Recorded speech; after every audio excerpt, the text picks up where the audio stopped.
She might be the greatest mother I've ever seen. To care for her children, she wore only tattered, hole-filled sneakers she'd found. When she saw her youngest being consumed by a bug-like monster, even though she was terrified of insects, she rushed forward without hesitation. But the monster paralyzed and took control of her. The fire department arrived quickly and secured the scene, but they couldn't find a way to save her. Even insecticide had no effect. One firefighter tried to intervene, and was instantly swallowed by the creature, so they called the Occult Affairs Division, a group that handles supernatural incidents. Apart from the adult leader, Kagami, the rest of the team were essentially kids. Jean was a mysterious boy, while Xiaoyu and Ori were half-human, half-monster hybrids. Ori initially disliked the boy who'd stolen his clothes, but when he learned Xiaoyu was only 14, he shifted into a protective older brother role, ready to look after this fellow hybrid. As soon as Kagami arrived, he knew these were Sancher worms, monsters drawn to places heavy with guilt. A few were harmless, but a swarm could slowly eat away human skin, until only bones remained. If they could find the source of the guilt,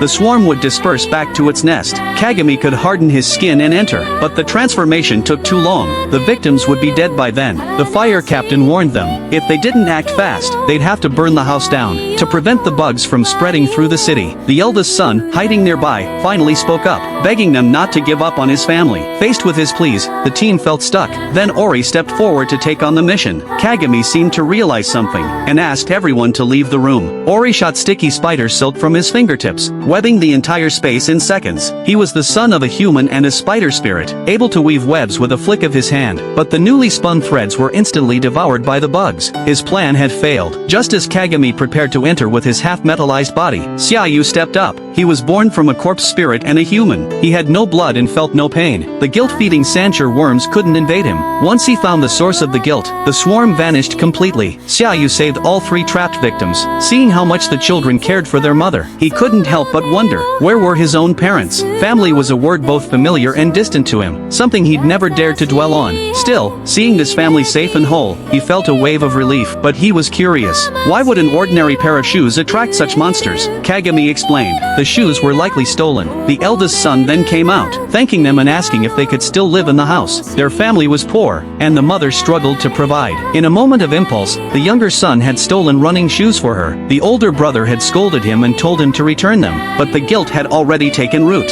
and the monster had fed on it. Kagami assured him the house was safe. As long as they returned the stolen shoes, the creatures wouldn't come back. After it all, Xiaoyu felt more determined than ever to stay with the Occult Affairs Division. He knew that by following Kagami, he might one day find the parents he'd never met.